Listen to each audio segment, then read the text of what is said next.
প্রতিটি রেসের আগে এই মেয়েটি ইনজেকশন নিত এবং প্রমাণগুলো সাইকেলের মধ্যে লুকিয়ে রাখত। এই কারণেই সে 8 বার ওয়ার্ল্ড চ্যাম্পিয়ন হয়েছিল।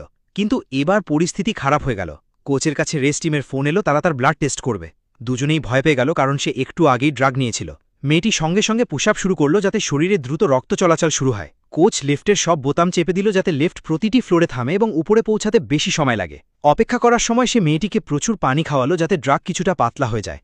সপ্তম তলায় পৌঁছে ট্রেনার তাকে সাইকেলে উঠিয়ে জোরে প্যাডেল মারতে বলল যাতে পানি ঘামের মাধ্যমে বেরিয়ে যায়। তারপর কোচ তাকে বাথরুমে পাঠালো শাওয়ার নেওয়ার অভিনয় করতে। অফিসাররা ভেতরে আসতেই সে সঙ্গে সঙ্গে হাত এগিয়ে দিল। রিপোর্ট স্বাভাবিক এলো। দুজনেই স্বস্তির নিঃশ্বাস ফেলল। কিন্তু তারা জানত একদিন না একদিন ধরা পড়বেই। পরের রেসের পরে হঠাৎ সবার ইউরিন টেস্ট শুরু হলো। সব রাইডার টেস্ট করিয়ে ফেলেছিল, শুধু সে বাকি ছিল। তার হৃদস্পন্দন বেড়ে যাচ্ছিল, কিন্তু কোচ ফিসফিস করে বলল, চিন্তা করো না, সব ঠিক হবে। ওয়ার্ল্ড চ্যাম্পিয়নশিপের একদিন আগে কোচ তাকে শুধু বিশ্রাম নিতে বলল। পরের সকালে অফিসাররা তার গাড়ি চেক করতে লাগলো এবং সব ড্রাগের বোতল পেয়ে গেল। সে ভয় পেয়ে বলল, আমি প্রেসকে সব বলে দেব। কোচ কঠোর গলায় বলল, তুমি মুখ খুললে আমরা দুজনেই জেলে যাব। তখন সে সিদ্ধান্ত নিয়েই ফেলল। এবার সে ড্রাগ ছাড়া পরিষ্কারভাবে রেস করবে। রেস শুরু হতেই বাকিরা তাকে ছাড়িয়ে এগিয়ে গেল, কিন্তু সে নিজের আসল শক্তি আর পরিশ্রম কাজে লাগালো এবং শেষ পর্যন্ত সবার আগে ফিনিশ লাইন পার করল।